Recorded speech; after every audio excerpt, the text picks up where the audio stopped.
जी हाँ, देखिए सदियों से ये समाज जो था उसको लोगों ने गुलाम बना के रखा था। हम लोग तो उस कुल से खानदान से आते हैं कि हमारे पूर्वज ने श्री रामचंद्र जी को नैया पार लगाया था, लेकिन बरसों बाद लोगों ने इस समाज को गुलाम बना दिया और उसके बाद बरसों बाद, हज़ारों साल बाद आज हम लोगों ने सोचा है कि गुलामी की जंजीर को तोड़कर अपने हक अधिकार ले इस समाज में। क्योंकि आप समझ सकते हैं कि इस समाज में आप देखिएगा तो बिहार में खास करके मछुआरा समुदाय जो आते मल्लाह, उनका मुख्य पेशा जो था रोजी रोटी का जरिया करने का, वो तालाब में मछली मार के घर परिवार चलाना।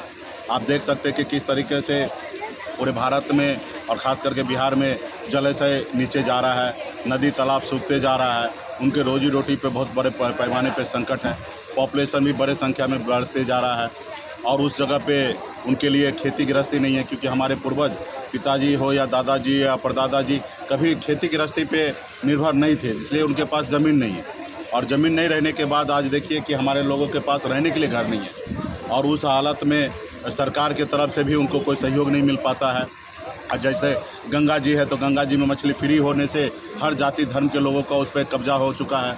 आप देखेंगे बहुत सारा तालाब है जिस पे दूसरे लोगों को, जाति धर्म के लोगों ने कब्जा कर लिया अपना वर्चस्व के कारण, तो वहाँ पे उनका सुनने वाला कोई नहीं है। तो इसके लिए निषाद समाज का जो है रोजी रोटी पे बहुत बड़ा पैमाने पे संकट है और इसके लिए हम लोगों ने लड़ाई लड़ा। आज मजबूती से हम लोगों ने बिहार में अपनी आवाज़ को पहुँचाकर और बिहार सरकार का हिस्सा बना और मैं मजबूती से अपने लोगों के लिए काम कर रहा था।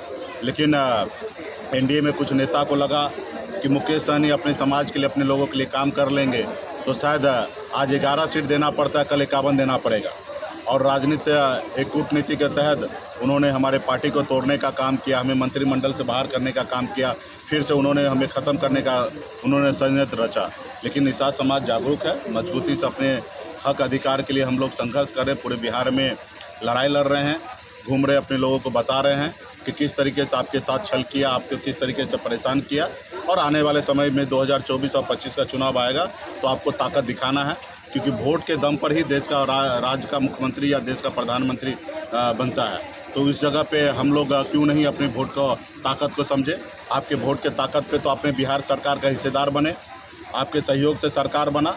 ये ऑप्शन हमारे पास भी था कि सरकार नहीं बनने देते, लेकिन हमने ईमानदारी से हमने काम किया।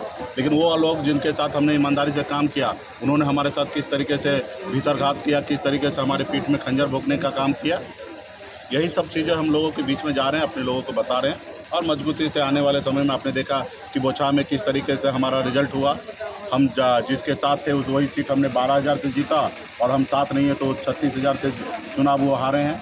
हमने अपने दम पर अकेले 30,000 वोट हमने लाया और वहीं पे एनडीए पूरी शक्ति लगाने के बाद 45,000 वोट लाए। तो इसलिए वीआईपी पार्टी और मजबूत है और हमारे पास मजबूती से जनाधार बढ़ रहे हैं और हर जाति धर्म से बढ़ रहे हैं। सिर्फ निषाद ही नहीं है, निषाद का तो पोलिंग कैपेसिटी 10% का ही है, लेकिन 18% अगर हमें वोट आया तो कहीं ना कहीं 8% हमें अन्य समाज के लोगों ने भी दिया और ये वोट दिलाने का काम निषाद समाज ने किया। क्योंकि आज निषाद समाज इस पार्टी का सिर्फ वोटर नहीं है, एक मजबूत कार्यकर्ता है, अपना वोट भी देना जानता है और दूसरे से हाथ जोड़कर वोट लेना भी जानते हैं। तो इसलिए हमारी पार्टी का विचारधारा बहुत तेज़ी से गांव-गांव पहुंच रहा है, हर जाति धर्म के बीच में पहुंच रहा है और आने वाले समय में बिहार में वीआईपी पार्टी फिर से किंग मेकर बनने का काम करेगी। सामाजिक समरस समाज बनाना चाहिए। जी जरूर, हर जाति धर्म के साथ मिलकर काम करेंगे।